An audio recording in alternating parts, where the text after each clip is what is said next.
Hello friends, welcome to Shiksharthi. In this video, we'll be again talking about percentages, and under the head of percentages, we'll be talking about simple interest and compound interest. So let's start.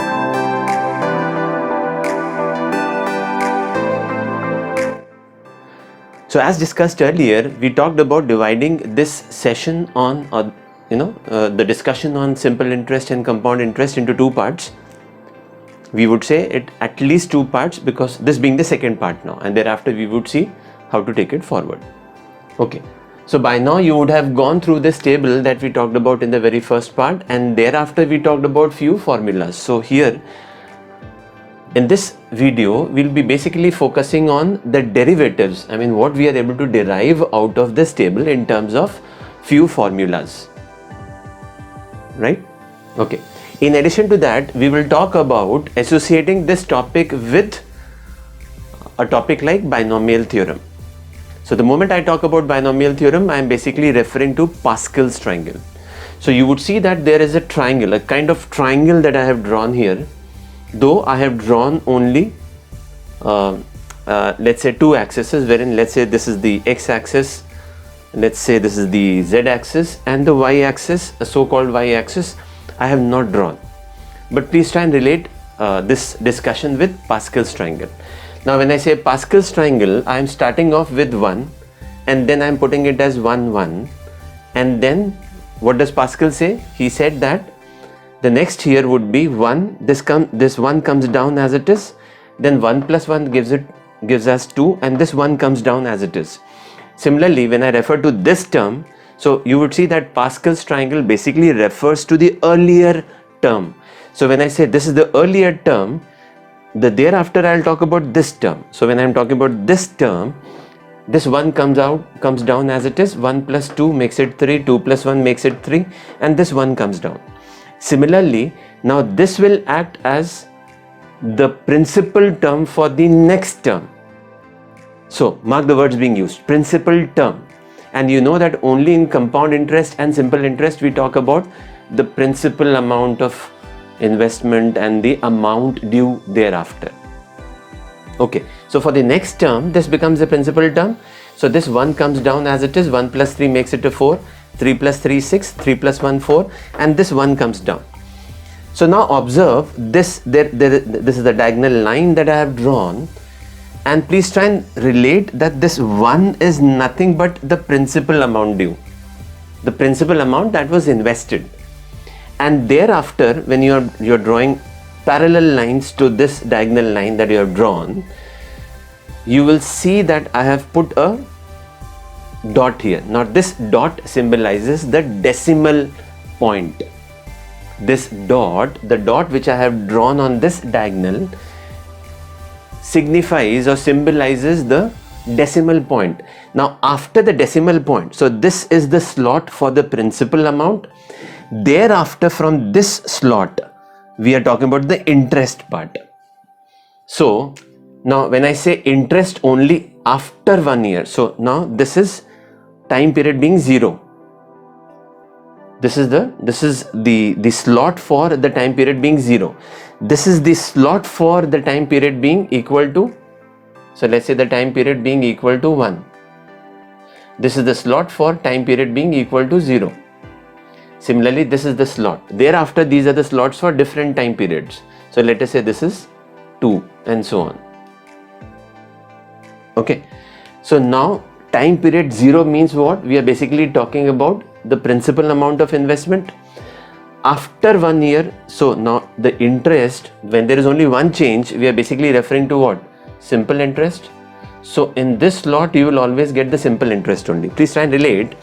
If I say that the amount, if I talk about this thing only, so when I say that the rate of interest is 10% per annum, and let's say that the principal amount that I had invested was P. So after 1 year, so here in this first slot, this horizontal slot, you do not have a scope for 1 year. You have a slot only for scope for only 0 year. In this slot, there is a scope for 0 year also and 1 year also. In this slot, you have a scope for 0 year, 1 year and 2 years, right? So this is just like saying these are the coefficients of a plus b whole to the power 0. So please relate it with, if I would have said this is nothing but a plus b whole to the power 0, this is nothing but this slot I am talking about. So this slot, the second slot is nothing but a plus b whole to the power 1. This third slot that I am talking about is nothing but a plus b whole square. The next slot becomes a plus b whole cube and thereafter. So thereafter you would say for t years the slot becomes what? A plus b whole to the power t. So which is why I said that in addition to the topics that can be associated with simple interest and compound interest or interest as a whole that we talked about in the first video on simple interest and compound interest, we can also associate permutation combination and binomial theorem with it, which makes it pretty interesting. Okay, so now coming back, so if I say t is equal to 1 means what? I'm basically talking about simple interest only, or simple interest and compound interest after a year are nothing but simple interest only. So after 1 year, had I taken the rate of interest for the investment as 10% per annum, how much would have been the interest? The interest part is after the decimal point. So the interest would have been 0.1 times of p. Now if p would have been taken as 1000 rupees, in that case 0.1 of 1000 becomes how much? 100. How much would have been the interest after 2 years? After 2 years. So we know now this is nothing but the time period for investment. The horizontal slots are the time period for investment, wherein this becomes the time period after 1 year. This is nothing but the cumulative time period, which is after 2 years. So after 2 years, you will say that the simple interest is 0.2 times of the principal amount, which is how much? 200 rupees. But the compound interest requires what? At least 2 changes. So you will see that the compound interest is nothing but 0.21.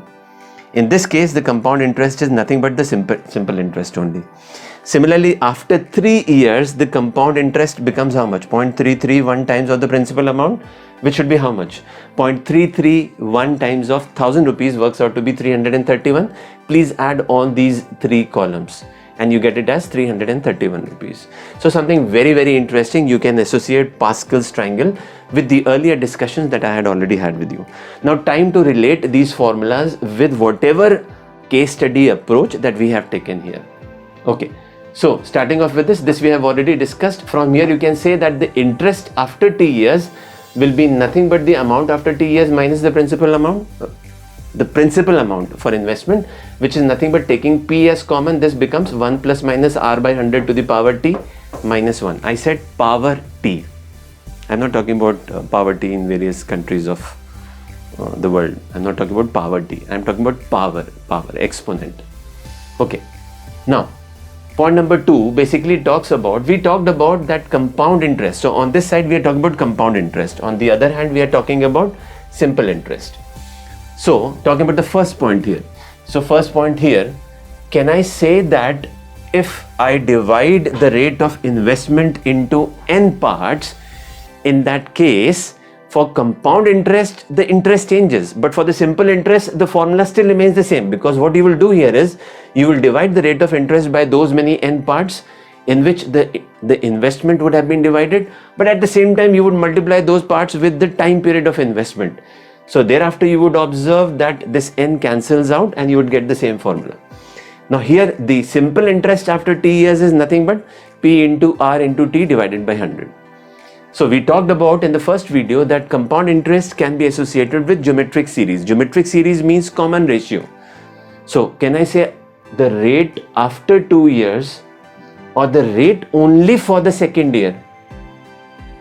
The rate only for the second year divided by the rate only for the first year becomes how much? 1.1. Please mark the words being used. Okay, so but if I say the rate of interest after 2 years becomes how much? 21. So here we are talking about the rate of interest only for the second year, only for the first year, third year, second year, tth year, t minus 1th year. This is nothing but given by 1 plus minus r by 100. Now this is the common ratio which associates this discussion with geometric series or geometric progression. So can I say the rate for the tth year divided, now taking this formula forward, the rate for any kth year in that period of investment will be nothing but 1 plus minus r by 100 to the power t minus k, which is nothing but saying the amount due after t years divided by the amount due after k years. You can observe each and every discussion that we are doing here in the table, in these two tables that we have discussed. Similarly, you can say that the rate after 2 years, now here, can I say the rate after 2 years or only for the second year and only for the first year? So here we are talking about the rate only for the second year, the rate only for the first year, only for the third year, only for the second year.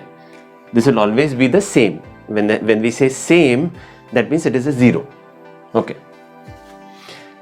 So can we say that the simple interest due after n years minus the simple interest due after k years? Now can I say the simple interest due after 3 years is how much? 300 rupees. The simple interest due after 1 year is 100 rupees. That is how much? 200 rupees only. Is it the same as saying the amount at simple interest due after 3 years minus the amount due after let's say 1 year, which is nothing but 1300 minus 1100, which is 200 rupees. So there also it was 300 minus 100, which was 200 rupees. This is the second formula that we have established. Same, we have established some more formulas.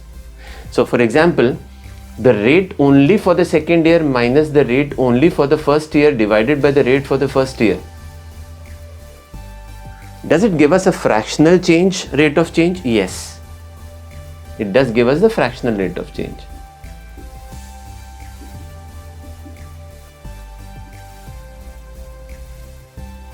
And so on. So these are few observations which are very, very important, which may be beyond the scope of books, but you can always book it with the help of the discussion that we have done here, which makes it rather simpler to understand this topic in detail. Now simpler also and detail also with the help of the detailing that we have done. So what are you expected to do after these 2 videos?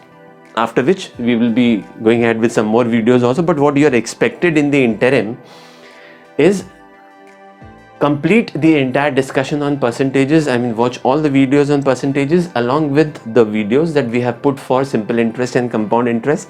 Form an opinion about it, and thereafter you can watch the subsequent videos which are going to help in any case whatever you would have learned. These are the basics along with the concepts, and then we'll be taking it to an application stage, right?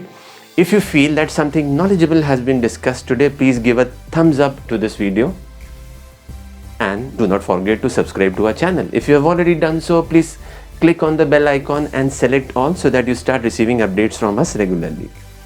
Thank you so much. Until next we meet, goodbye.